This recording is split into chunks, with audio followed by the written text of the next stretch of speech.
Hello, everybody, and welcome to a brand new edition of KerVAM, a Doctor Who podcast, of course you know by now, where we talk about not the episodes so much, but about the special features, the Blu-rays, the documentaries, the VAM, the DVDs, the CDs, everything about Doctor Who that's made to kind of discuss Doctor Who, I guess, in terms of on physical media. It's a podcast, I think we're on episode 5 already, because we've been flying through discussing season 24. Well, we'll be more discussing season 24 today, but previewing that previously, we've done season 12 and 19, discussed lots of the animation range of Doctor Who as well, among many other things. And as I mentioned, today we're going to be covering off the season 24 box set, which came out I think a couple of weeks or so ago now from when we were recording this, and hopefully you guys are enjoying it as well. And we'll also be covering, of course, Evil of the Daleks being announced as an animation, which I think happened after we last did our podcast. So that's a pretty big topic to talk about in addition. But of course, as always, I've got my two stalwarts alongside me to chat about season 24 and Evil of the Daleks. It's Ryan and Charlie. How are you getting on, guys? Doing very well, thank you. Everything's going very well. How about you, Charlie? Yeah, good, thanks. I've got the season 24 collection box set right here, and I've been Very watching nice. lots of the VAM from that, and yeah. Fantastic. Well, it's certainly going to give us some good points and topics to talk about, I'm sure, today in the podcast. So, well, without further ado, we might as well not waste any time. You know, hopefully, if you tune in the podcast, you're probably here to listen to some chat about season 24, so we may as well get cracking with it.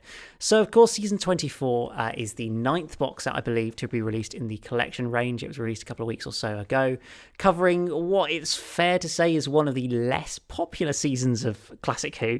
I don't think there's many people out there who would call it their favourite, but ultimately, every season of Doctor Who is going to be released on the collection range, so it was always going to happen at some point. Some people may be surprised it came so early in the range, but that's just the way that we kind of ended up with it. So I know Ryan and, well, I've managed to pick it up, albeit I haven't managed to watch a huge amount of it, but Ryan and Charlie, you guys have also, I believe, managed to get hold of the box set. So, Charlie, I don't think you've been getting that many of the collection box sets up until now, but having had a good chance to get stuck into this one, what are your kind of first sort of overall impressions of the box set? Personally, I love the box set, honestly. It's definitely encouraged me to get more of them, because season 24 is actually the first one I've ever got. So Okay.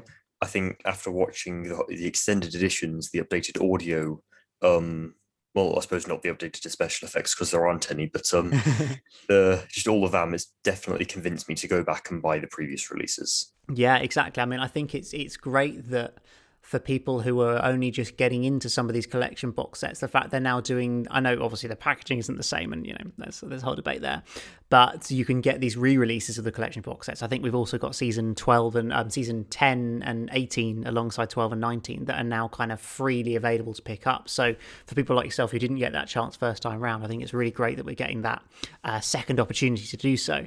And so Ryan, I think you've been pretty much collecting all of them so far.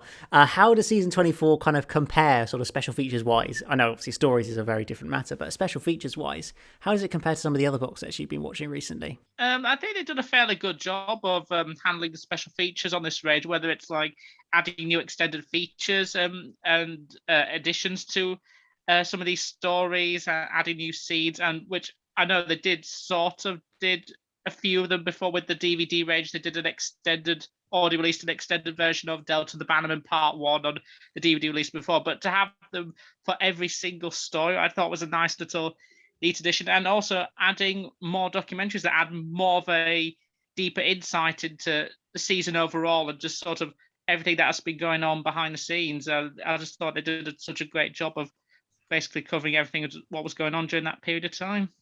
Yeah, exactly. It was always going to be the case of with a season where maybe the stories aren't the selling point, it was going to be almost more important to ensure that the added features, whether it be extended episodes or documentaries covering the background of the show, the archive features, all of these sorts of features, it was almost more important, I think, on this box set that they were there, that they were good, that they were really interesting and engaging.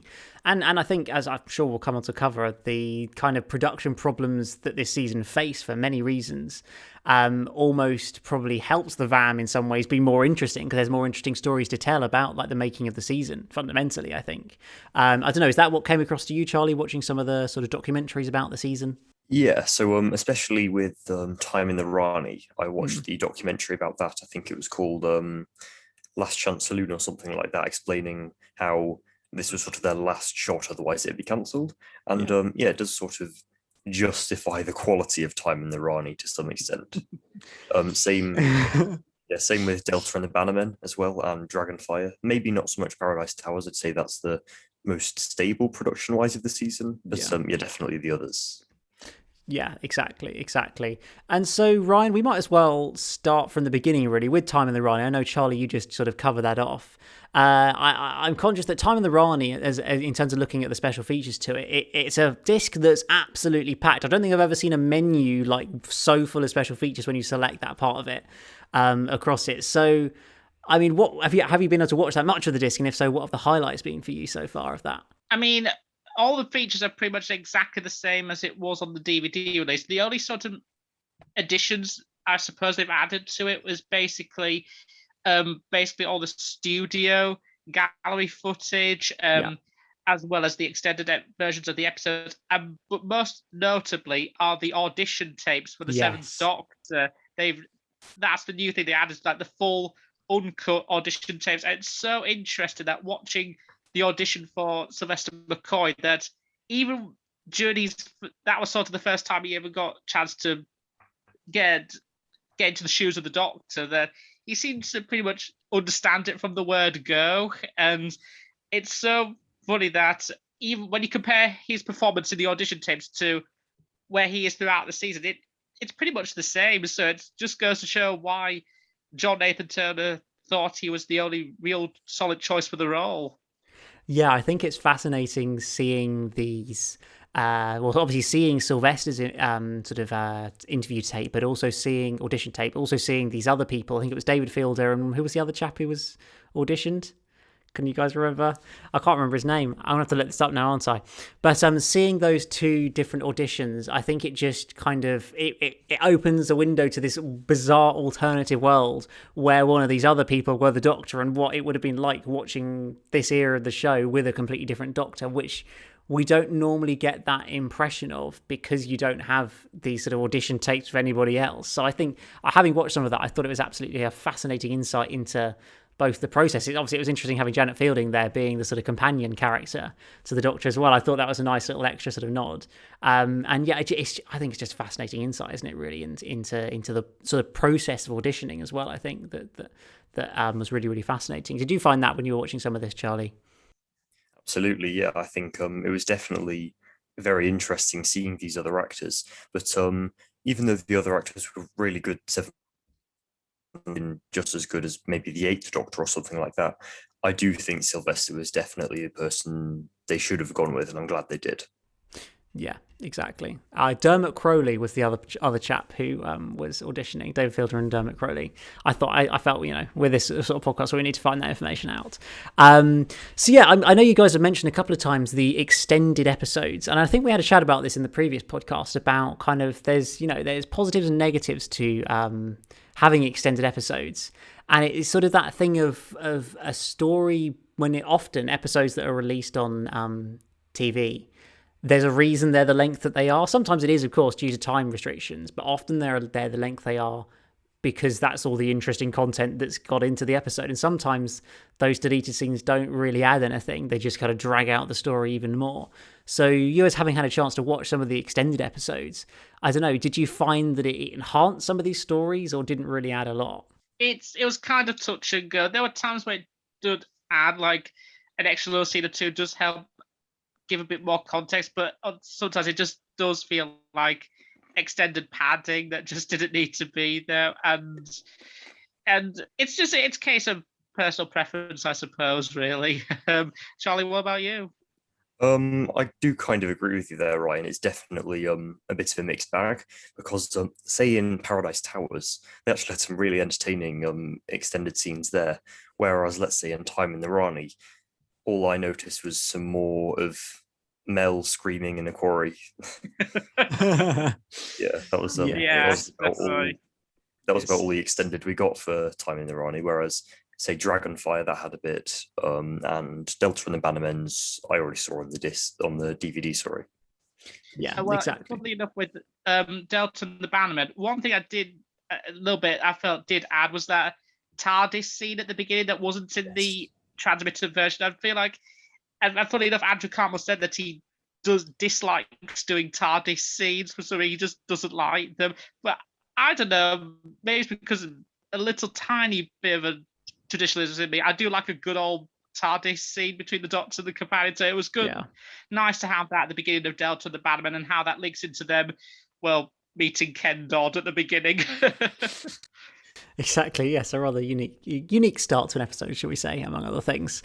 So another thing that's very noticeable on this box set is the, well, quite frankly, crazy amount of location and studio footage that's included. I think Time in the Rani alone, for example, has about 7 hours between the location and studio.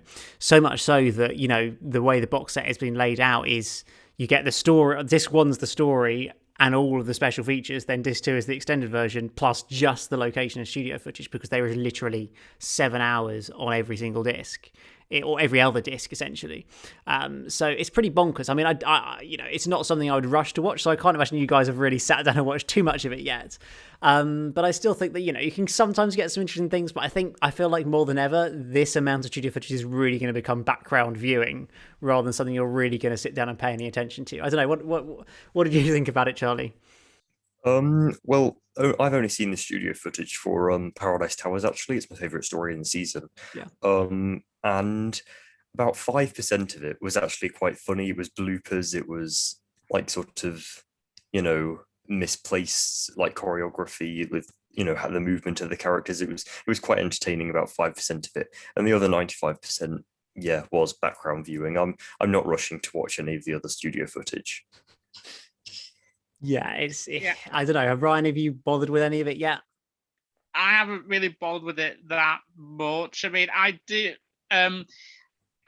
did watch a little bit of Delta and the Bannerman, the studio footage, but I didn't watch past like 15, 20 minutes of it. I just kind of, it is basically something that is more something to have on in the background while you're busy doing other stuff, frankly. Yeah, I think that's where, as much as I'm kind of a little bit OCD with it, so I feel like I'm going to have it on for the whole period of time to kind of say that I've ticked off that part of the box set watching it. I don't know, maybe it's just me, it's like that.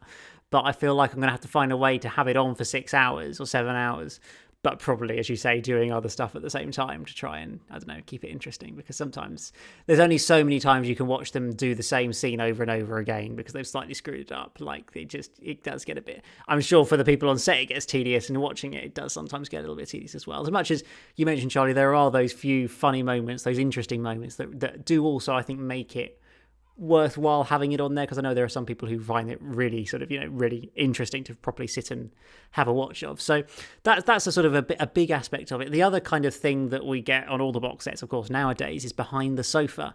And Charlie, I don't think you've already had much of a chance to see some of the previous behind the sofa, so I guess this was kind of your first real impression of it. So watching these for the first time, particularly with a story like Time in the Rani, I assume, to throw you straight in, what was your kind of take on the format and the style of it, in particular on this box set? Honestly, I wasn't overly looking forward to this. This is one of the last special features that I watched, and it was surprisingly entertaining, I think. I think the highlights of it was definitely probably Sylvester, and probably Sophie Aldra as well, and probably Peter Davison. I think it was very funny how he was like criticizing all the plot holes and everything, and that was quite amusing. I don't think we got nearly enough Colin Baker and Michael Jason as well.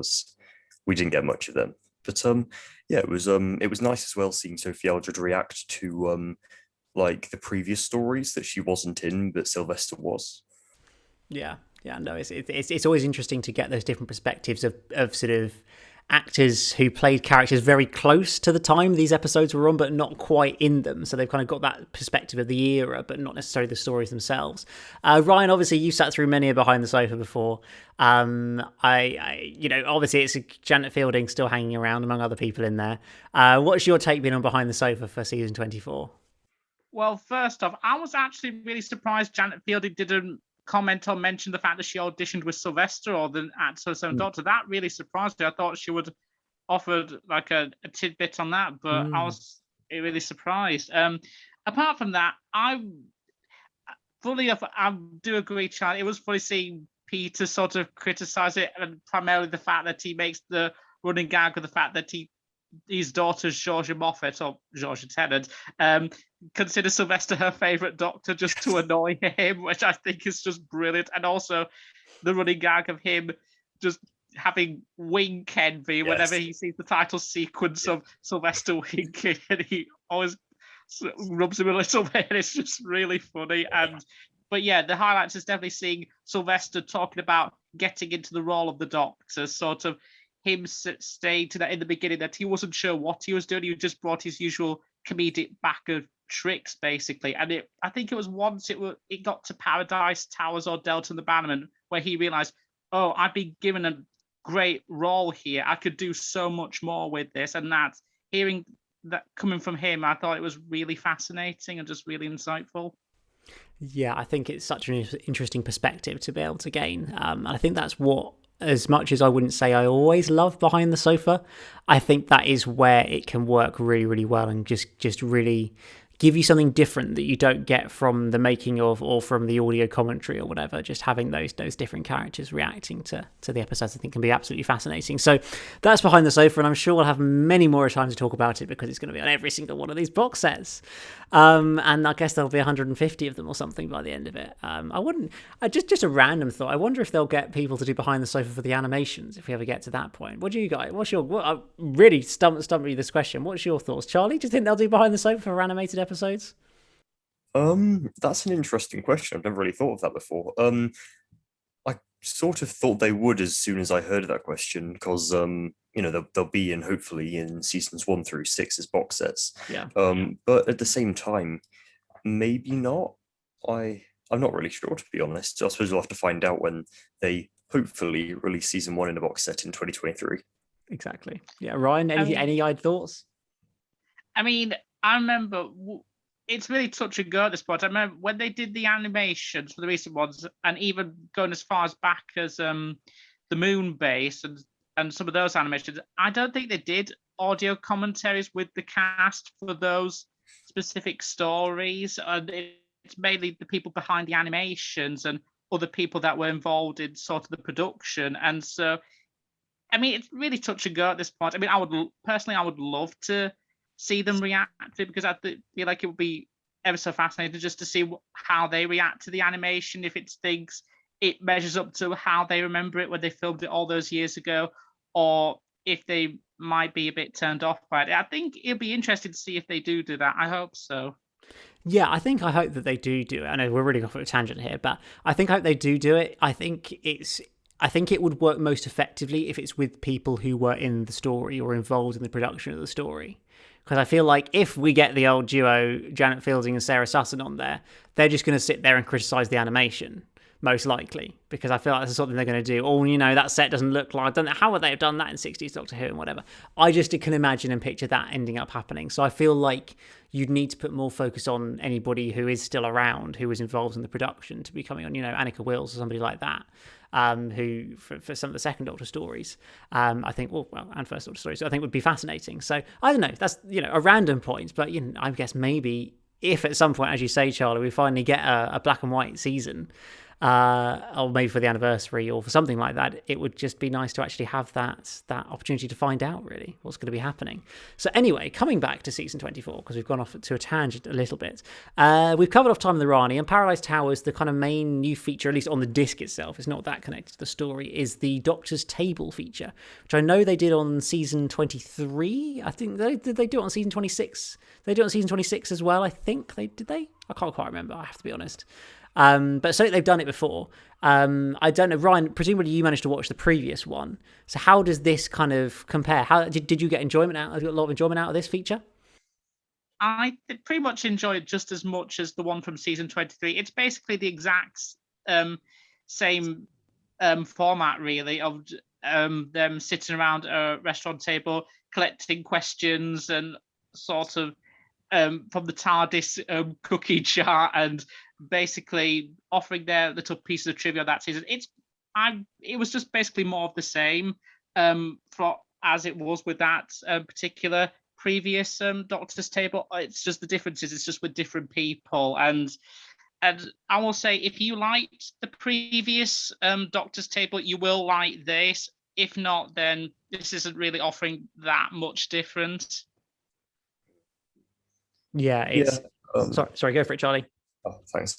So yeah, I think it was the Doctor's Table. It was very fun. Like I didn't expect it to be this entertaining. I think it definitely made an hour feel like 20 minutes.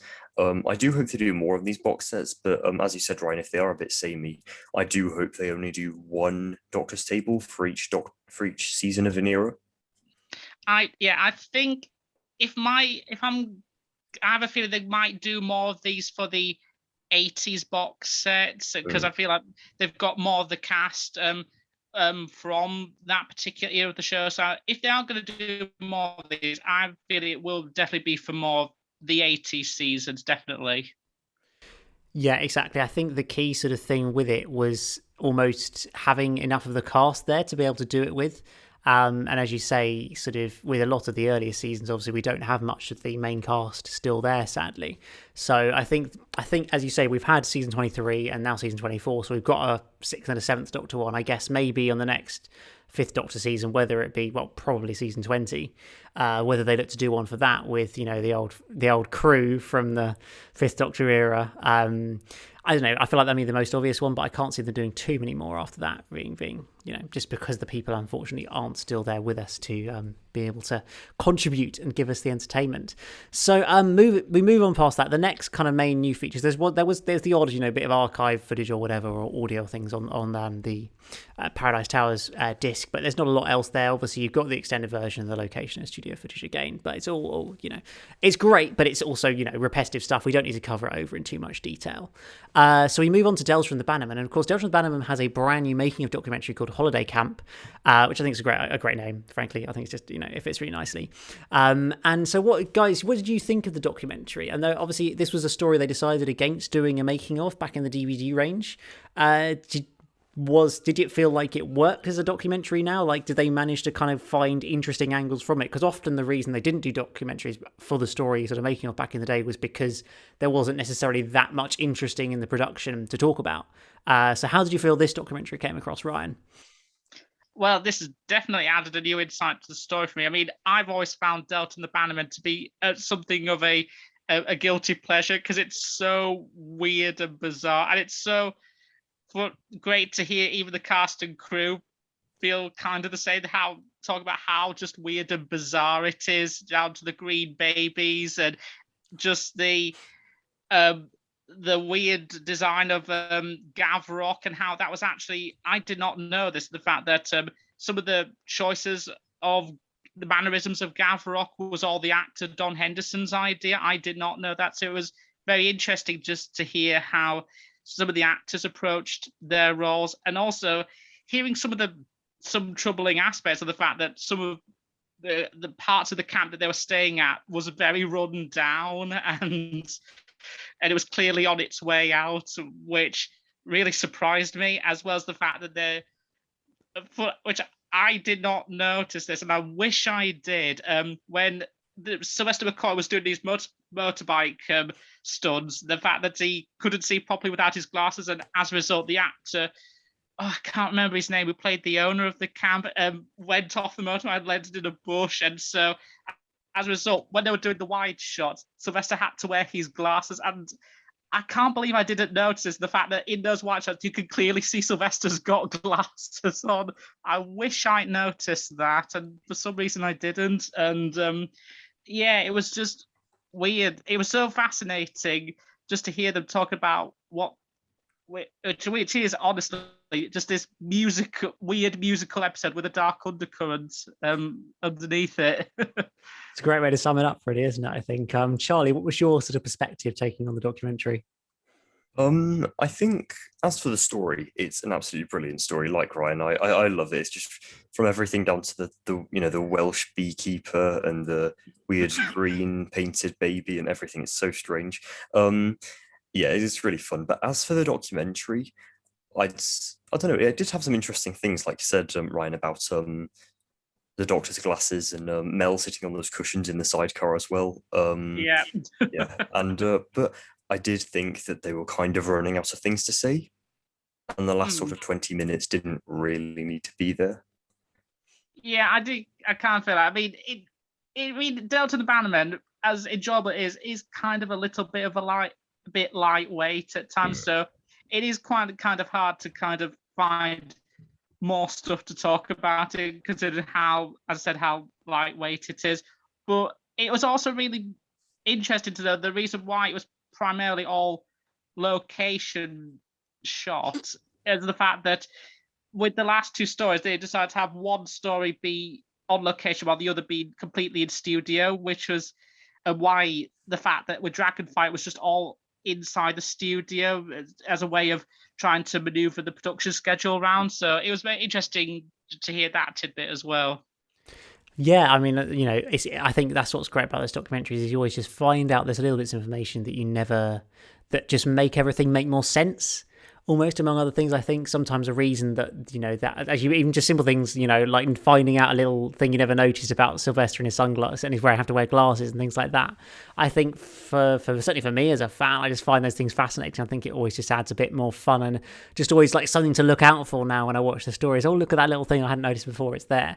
I think those things are really, really great.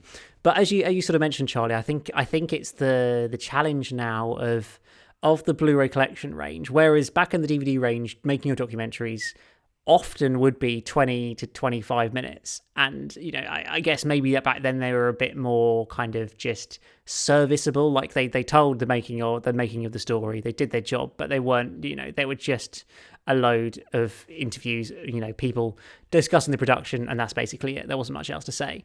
Whereas I feel like now on the collection range, they really feel this has to be a big glossy documentary, nice and long. It's got to be like 40 minutes minimum.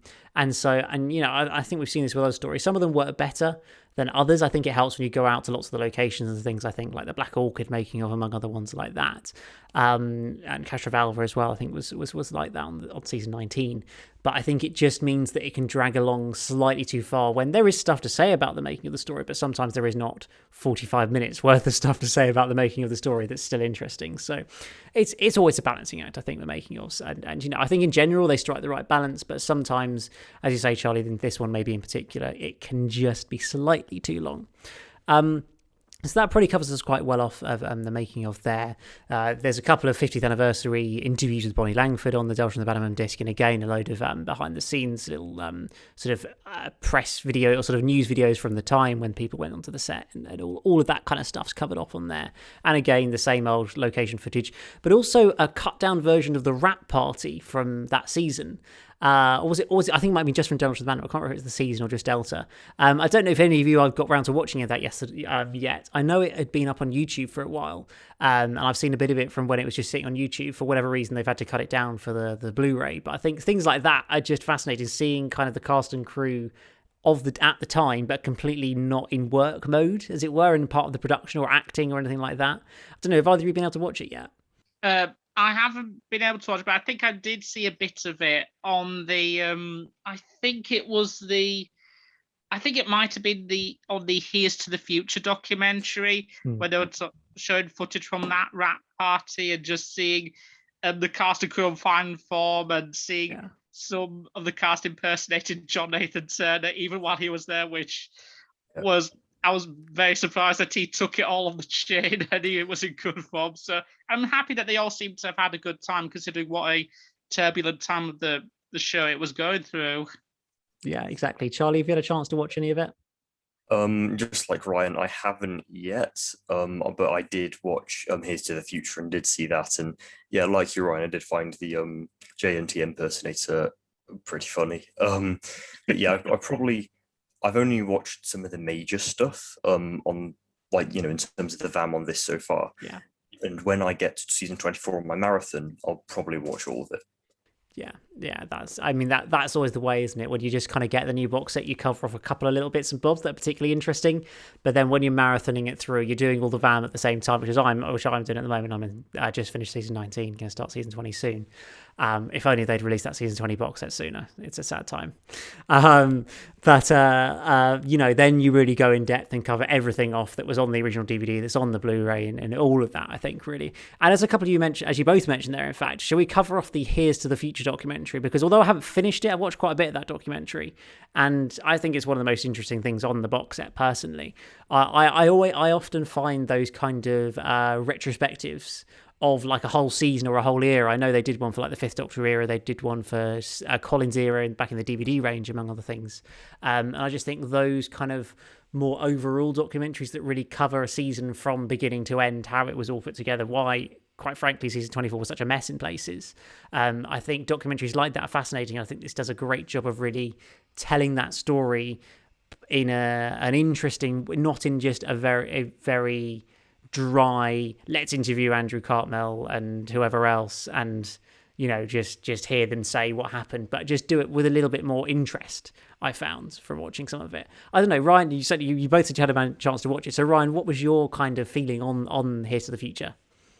I think this is the highlight of the box set. I just think, having watched it all the way through, I think it's just a really fascinating insight as to what they were going through during that time, and how Andrew Cartmel was kind of brought on a tiny bit late, because Time and the Rani was already sort of commissioned. I mean, originally it was supposed to be called Dark Matter, was supposed to be Colin Baker's last story, but then of course the whole fallout with Colin happened with him and the BBC, and so they had to really rework it from scratch to be a debut story for McCoy's Doctor. And Andrew Cartmel, when he came on board, he didn't really have the chance to kind of fix it. I mean, he himself personally said that he doesn't like Time and the Rani, and him and the director JT, they weren't struck on the writers Pip and Jane Baker, because they didn't think they were right for Doctor Who, which, considering their track record with the 3 stories they've written, 3.5, I can definitely understand why.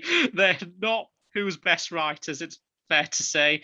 And I feel like as soon as he properly got into his job as script editor by Paradise Towers, I think he really started to, I thought he really did do the show more justice than, say, Eric Saywood did, who as much as he did write some good stories, Eric Saywood, I just didn't think he was nowhere near as good as a good script editor as Andrew Cartmel was, who I feel like understood the essence of Doctor Who, how to craft a really fascinating story. I mean, he said he was very much inspired by Alan Moore comics, as he mentioned in the documentary, like Halo Jones and Watchmen, which is definitely clear watching some of those 80s stories. And it's no coincidence that actually during that time, Alan Moore actually wrote some stories for the Doctor Who comic strips in Doctor Who magazine around that time. So it was definitely fascinating to hear from Andrew Cartmel, especially how he wanted to approach the show, and also hearing more of Sylvester, how he wanted to approach his characterization of the Doctor. Yeah, I think it's definitely, I agree with you, Ryan. The highlight of the box set. I think it's lots of the information has already been told. However, I do think it makes you sort of understand a lot better why the production was so flawed. And it gives us a nice sort of archive of a complete making of season 24. And especially it was towards the start, I believe it was from some sort of talk show that Colin Baker was on in November 1986. And and then it got a question from like a child, I think, and it was, how many more seasons are you going to do on Doctor Who? And he said, I don't know, we'll just have to wait and see. And it said the night before he was actually told. And it really makes me feel sorry for Colin.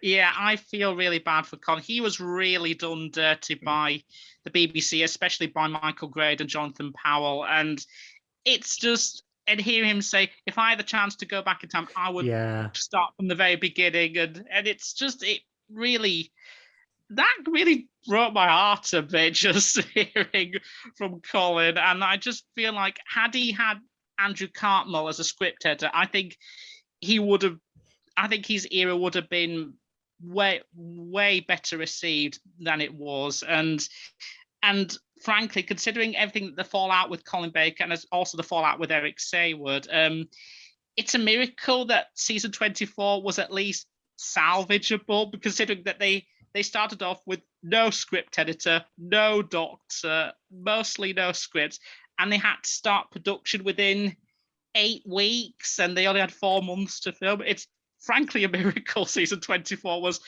came out at least salvageable. I mean, it's frankly, even though it's a mixed bag, at least they managed to get something out there, which is definitely commendable.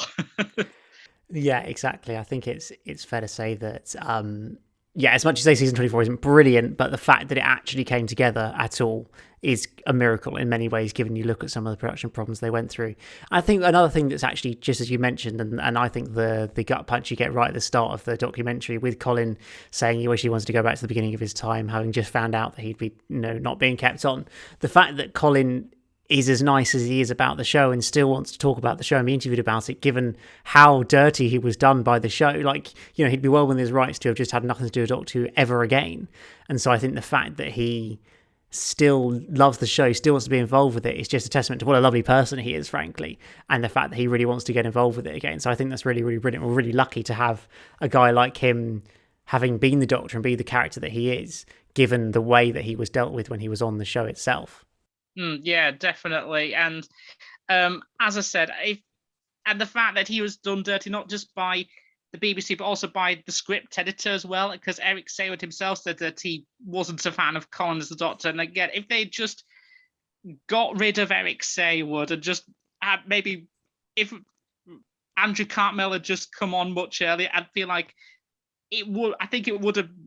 Doctor would have been in a much more better place than it was back then, definitely. Okay, so that kind of covers off that fascinating documentary, Here's to the Future.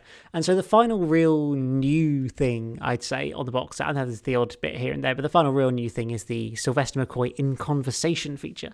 Of course, continuing the tradition now, really, of having the Doctor of that era come and do an hour-long interview with Matthew Sweet on their first season box set. We had it with Tom and Peter, and now we had it with Sylvester, and I'm sure we'll get it with Colin when season 22 comes around. So I think, Ryan, you managed to watch pretty much all of the interview. How did you feel like, because I know always the thing with this is whether you kind of find anything new out about it, because we've all heard most of the Doctors being interviewed many a time, talking about all their stories, everything. So I feel like it's quite hard to find a new angle, although Matthew Sweet does at least do a good job of trying to find that angle. How did you find Sylvester in this interview? I thought it was really insightful. I mean, I pretty much knew a lot of this stuff about him before having watched like video essays online about the Seventh Doctor and reading articles. I kind of knew pretty much everything about Sylvester beforehand, so all this information was like nothing new to me, really. But it was definitely really good hearing it coming from him, explaining everything about how his father was killed in action, how his mother became so depressed that she actually ended up in an insane asylum, which is just really sad stuff, and so which is probably a reason why he turned to comedy to begin with. Although how he started off, he basically wanted to, I think, become a monk, but then his application got rejected, and so I think afterwards he turned to acting and got involved with Ken Campbell's comedy show. And I think Ken Campbell apparently was a choice to become the Seventh Doctor, but I think instead JNT wanted to focus on Sylvester McCoy because he felt like he was the right person for the role. And just hearing all this information about Sylvester was just really fascinating, especially coming from him directly. I just thought, I mean, even as I said, even though it's nothing really new that I haven't heard before, it was still really fascinating nonetheless.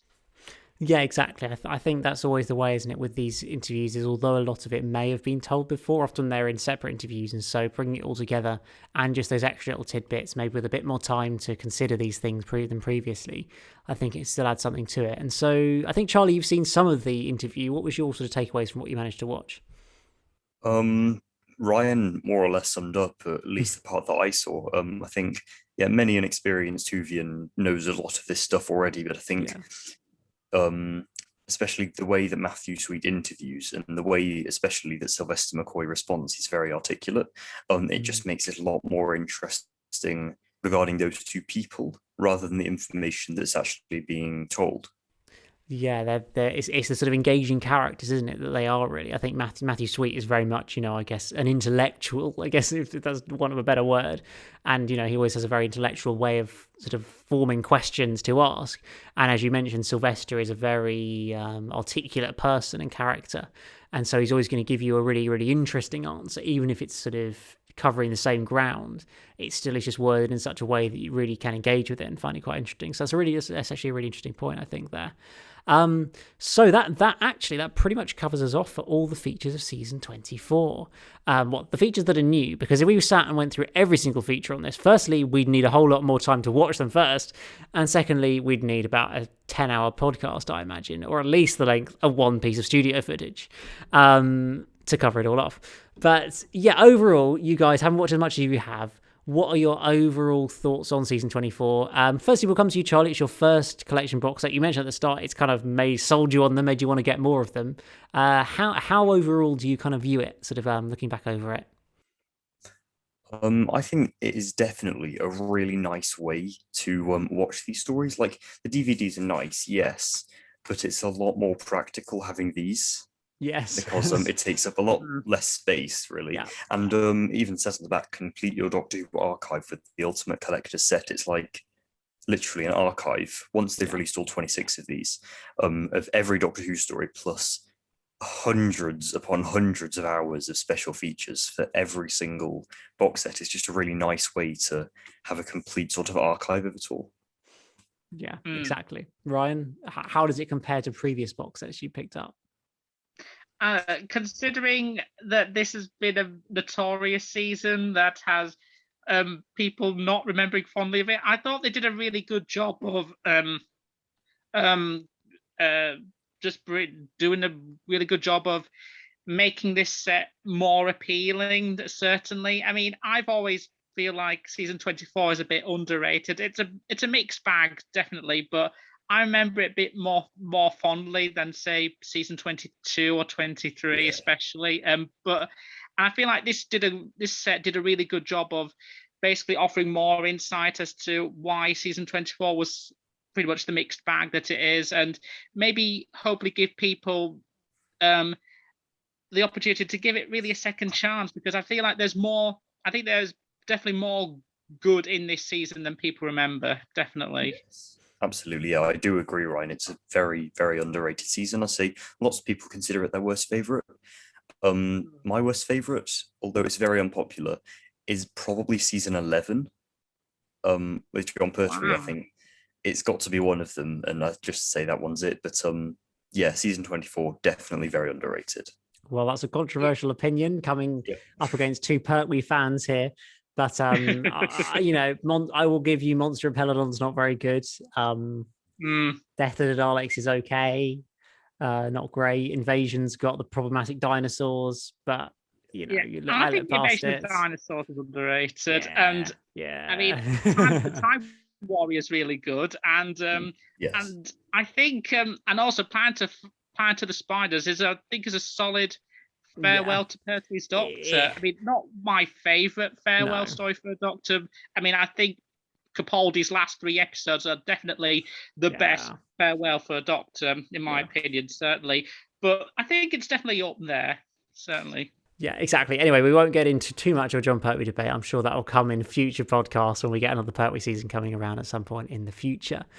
But, well, that pretty much covers off season 24, so we'll talk about the other big topic of conversation in terms of Doctor Who releases at the moment, and that is, of course, the Evil of the Daleks animation that I feel like we've spent, well, obviously not purely on this podcast, but in the fandom for about the last year we've been talking about the possibility of Evil of the Daleks being animated, and finally, on the 1st of July, I think it was something like 50 years since the first episode, or 55 years since the first episode, or originally aired, or something along those lines.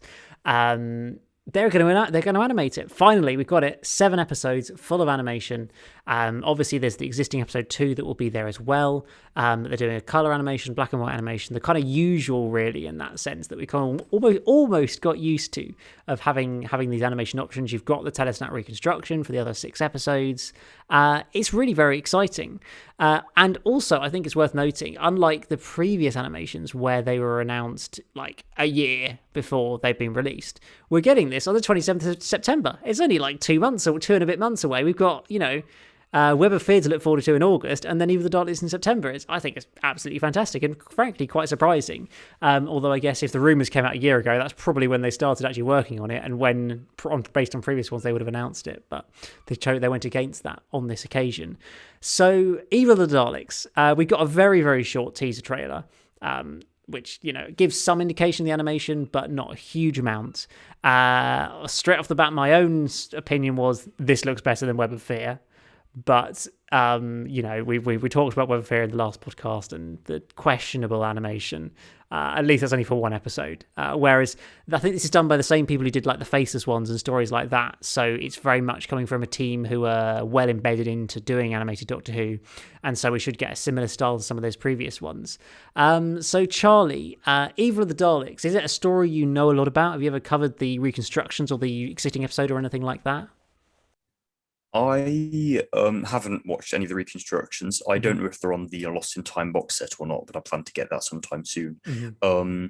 I'm really looking forward to it. I've heard it's a brilliant story, and it's 7 parts. It's huge. It's epic. It's the final Dalek story, really. Yeah. And yeah, I think I'm definitely going to be getting it. I'm probably going to pre-order it sometime soon. Ryan, yourself, have you ever covered this story before? Yeah, I've definitely listened to this one before. It's definitely one of Troughton's best stories and one of the best stories of the 60s, frankly. I think it's a really solid Dalek story that takes us to different periods, starting off briefly in present day before spend a good chunk in the past before really stepping up again in the last couple of episodes when the action moves to Skaro. And it's just a grand Dalek story. And frankly, I couldn't be more happier that they announced the animation for this, and the fact that it's in the same style as the animation from the Faceless ones, which I think is one of the best animations. So having it be that similar style is just, I couldn't be happier, frankly. And of course, I pre-ordered the Steelbook as soon as it was announced. I mean, of course, I had to do. Yeah, that's exactly the same. Yes, I was straight on there with the Steelbook pre-order, so I'll have that to look forward to come the end of September. And I think it's notable that for this story, of course, as Charlie mentioned, it's a 7-parter. And so it's the first time that we're having 7 episodes animated of a story. We've only previously managed to get up to the 6 for Paradaleks, Fury from the Deep and the Faceless ones. And of course, well, among other things, it edges us closer and closer to the Dalek Master Plan 9 episodes. Maybe they're building themselves up to that, giving us 7 episodes animation this time. Only a couple more to go, and then we'll be at that level. Albeit, I'm still kind of have a hunch that if they do that, they'll do it in 2 separate releases. But that's just that's again probably a topic for another day. So you guys both had a chance, I'm sure, to watch the little teaser trailer, and seeing it similar to what we got from the Faces ones, among other animations, is certainly a big plus.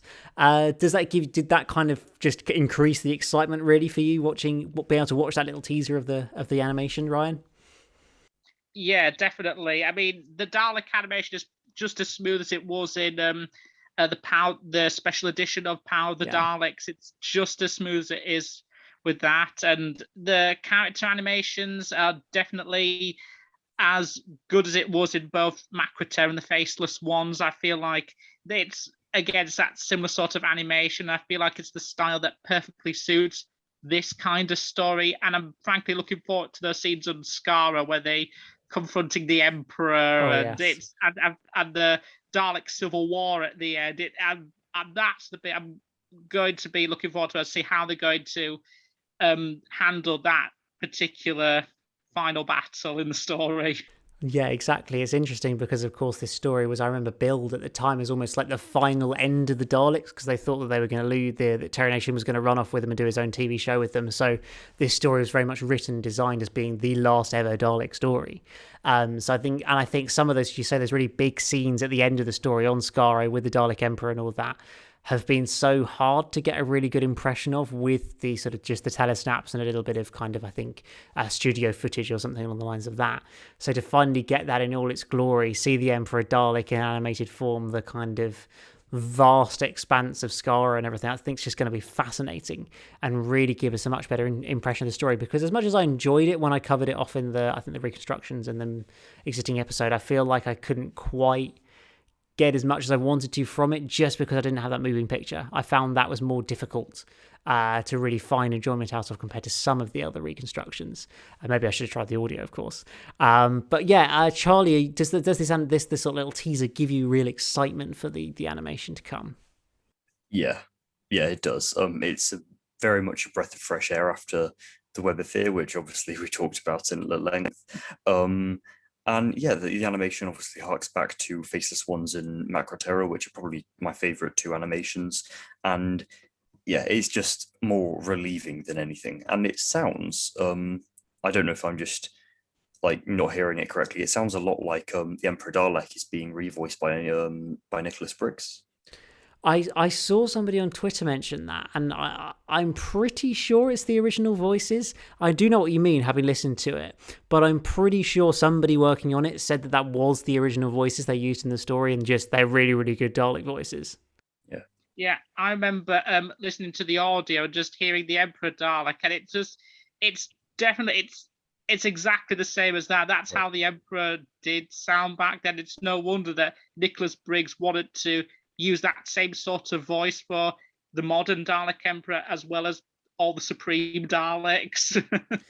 Yeah, I think that's the route. That must have been the inspiration that Nick Briggs got in some of his Dalek voices and characters, which is always, interesting to kind of look at those parallels and where those ideas might have come from previously. And so just to cover off quickly the release, because they actually gave us information about the release, the special features and everything. So as I mentioned, there's the Telesnap reconstruction, obviously an audio commentary, the audiobook with the Tom Baker audiobook with the story as well, which I think was quite a popular release back in the day, although I cannot say I've listened to it myself. I'm sure it is good. And then also there is, of course, a making of documentary, which is another exciting thing to look forward to. And I know this is kind of off at a tangent, but also isn't. Speaking of making of documentaries, there has been various shots of some what looked like a making of documentary being filmed out on location from the Abominable Snowman. I don't know if either of you have seen these pictures doing the rounds on the forums and social media, but basically it showed a TARDIS built up and some film crew on set on some of those hills where they filmed some of the Abominable Snowmen. So I think that is very much an animation that might be in the works, and also documentaries to go with it. Obviously, it was long the rumour as well, alongside another rumour, of course, that's basically been confirmed was Galaxy 4, which turned up on the website of Shapeshifter Studios. Now, Shapeshifter Studios are the studios that we discussed a few podcasts ago and could not find any information about them.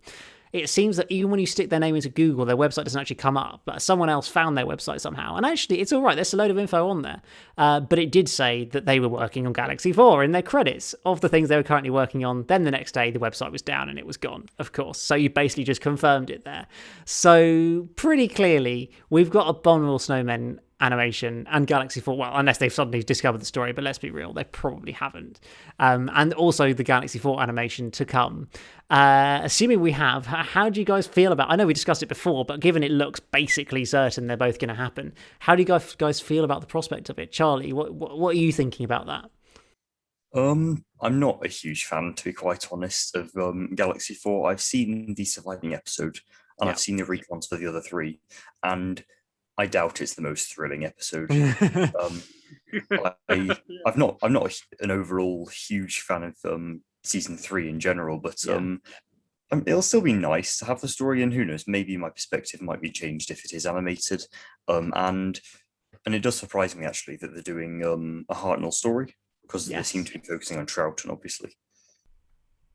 Yeah, exactly. I think hopefully it just means it's a sign they're finally moving over to Hartnell's as well, and maybe have one animation team work on Troughton and one animation team work on Hartnell, and then we'll cover them off in tandem, can balance the race between the Doctors, and I think it would work really effectively. I don't know, maybe we'll see that down the line. But also, of course, Ryan, it's the Abominable Snowman looks like the other story on the go at the moment. Would you be excited to see that, and potentially some documentaries around it as well?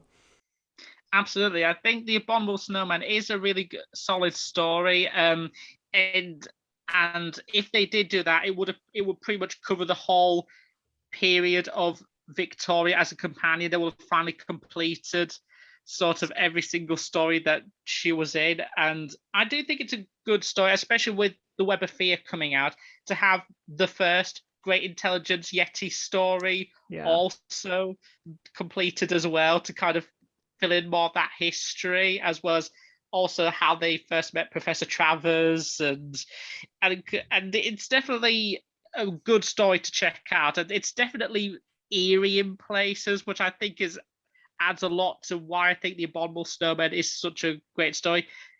Galaxy 4 less so, because I mean, there's no way the Chumblies could be eerie. Let's be honest. It's just not going to happen, is it? No, definitely not. And the fact that it could be animated by the same people who's doing the Web of Fear Part 3 isn't giving me a whole lot of confidence they could improve what is basically an okay at best story. Yeah. Well, yeah, exactly. I think it's concerning a little bit, isn't it? Yeah, I am surprised actually that they haven't released Galaxy 4, or they're not going to, in a box set with some other stories, because I presumed that's what they do with less marketable animations, maybe, like the hot historicals, let's say. But because it's not exactly going to sell loads, is it? Like, the Doctor faces off against the Chumblies. Not many people are going to buy it. That's actually a really good point. Yeah.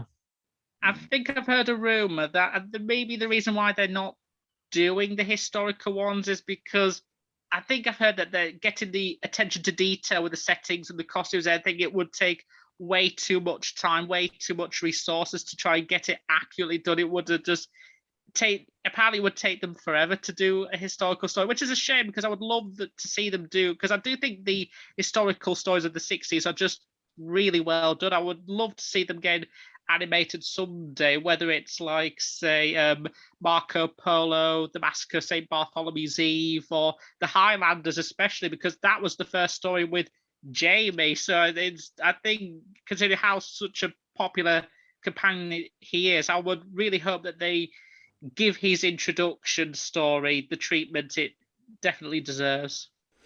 Yeah, exactly. I think that with the historicals, they are being left later into the range. As you say, it's the challenge of lots of different sets and the costumes of historicals, and just there seems to be a few extra challenges for historicals compared to something like Galaxy 4, which isn't exactly the most visually challenging story, I imagine, to animate, which may be one of the reasons why it's been pushed up the list, almost to just test the waters of a Hartnell story that's not really very remarkable. How does it sell? Maybe that's the route they're going down with it. I don't know. But I think it leaves us ultimately in a really, really exciting position in terms of the animation range at the moment, because we've obviously got Web of Fear coming next month. We've got Evil in September, and we've got basically confirmation, if not officially, we've got pretty much confirmation of Abominable Snowman and Galaxy 4 also being worked on. So 4 animations in the works, which I think is really exciting given we haven't had anything since Fury from the Deep, which was September last year. It's been a little bit of a wait, but hopefully things are really kicking into gear now, and we'll get a lot more animations coming our way as well. So that pretty much covers us off for the podcast this week. I have one other question I would like to ask you both, Ryan and Charlie, because of course season 24 is out, it's done. But we don't have another season announced at the moment. And there's rumours season 20, season 17, maybe even season 6 or season 2 possibly, I've seen, among others. If you guys could pick one season to be the next choice, what would it be? Charlie, what's the season for you? What would you like to see come out next? Season 16. 16. I love season 16. It's such a good season. Like, I know not many people are too fond of it and they just think it's good. But honestly, I do adore season 16. It's fantastic. And I think it would be very well suited to the box set treatment. Yeah, exactly. I think I love the Key to Time arc personally. I think that it's so great to see Doctor Who doing something so sort of different at the time, at least, of having such an interconnected season with the Key to Time arc and everything, covering all that off. And as you say, I think that the box set just lends itself to kind of having the treatment, having a few more documentaries done around it, and just covering off that much more depth on the release. Given obviously the DVDs, I think were released in 2007, all of them at once. So it's been a while since any of that season's been tackled. So I think that could be really, really interesting. So that's a great idea. But Ryan, what is your pick of a season to come next? Well, firstly, Charlie, that's a great choice, because I do think season 16 is really good. I mean, even though the last 2 stories are not really my cup of tea, I absolutely adore the first 4 stories. Yeah. I think they're just I think they're perfect Doctor Who comfort food. Really, you could just sit down on a nice afternoon and just watch all four of them, and they're just an absolute blast to watch. My choices, I'm torn between two. One's pretty much an obvious choice. It's season 13, Tom's second season, because I mean, I think his first 3 seasons are the golden age of Doctor Who for a reason, because I think they're just so many great stories. I would love to see season 13 get the box set treatment just so we can have the full golden age completed, all 3 seasons done and out there. My other choice, maybe an oddball choice that I hope they do, the Wilderness years, including the Paul McGann, because Paul McGann is pretty much a classic Doctor also, and I would love to see how they would tackle all the material from 1990 to 2004, just basically get as much material they can if they ever decide to do a box set of that, and how they would handle the Paul McGann TV movie, if they'll do a behind the sofa on that one, just to see different perspectives on that particular one especially. So that'll be, I think, is an interesting one to tackle, hopefully in a future release. That is a very interesting idea, Ryan. I didn't actually really think of that, but yeah, you could have Search Out Space, Dimensions in Time, Scream of the Schalke TV movie. I can't think of anything else. There's probably a couple of others, but yeah, that's a pretty good idea. I think you could also do, I think the comic relief special that Stephen Moffat did, Curse with Rowan Atkinson, and I think they also did like a 30th anniversary documentary called 30 Years or More Than 30 Years in the TARDIS. And that there's so much material that they could easily put onto this set, and also so that way you could have Paul McGann basically added on your shelf with that collection, definitely. Yeah, exactly. I think the Wilderness Years box set is one that's been doing the rounds on the forums as just a sort of thing people want for a long time. There's many a list of people suggesting stuff as pretty much all you've covered. And obviously additional documentaries about that period in the history of the show where there wasn't really a show to watch. I think it's notable that on season 26, for example, we've already had that box set, and there are notable documentaries or bits and bobs that were taken off the DVDs, sort of from the DVDs to the Blu-ray, which suggests they're being saved for some sort of release after that, whether it's just a TV movie box set or whether it's a full-on Wilderness Years box set. I don't know, but I think that it would be absolutely fascinating when it comes around to it. So I think, Ryan, that's actually a really, really good suggestion. You never know. I feel like they might wait until towards the end of the range, if not the end of the range, to do it. But you never know. They might surprise us and do something a little bit different. But that pretty much covers us off for KerVAM in this podcast, this week's edition. I think we'll be back in a couple of weeks or so to just hopefully discuss some of season 10 and 18, because of course they've recently had the re-releases of the collection for those seasons, and obviously we didn't have a chance to talk about them at the time. So we'll come back and just have a little chat about that, and of course any news on animations and anything of that variety as well. But as always, if you haven't already, please go and follow us on Twitter at KerVAMPod for the latest news and updates on the podcast. And of course, we're on Spotify, we're on Apple Podcasts, we're on Acast, on YouTube, on my YouTube channel, EMS Productions. So follow or subscribe, whatever you do on any of those ways, so that you can keep up to date with KerVAM when we have our next episode, hopefully in a couple of weeks' time. But I hope you guys have really, really enjoyed the next edition of KerVAM, and we will see you again very, very soon. Goodbye.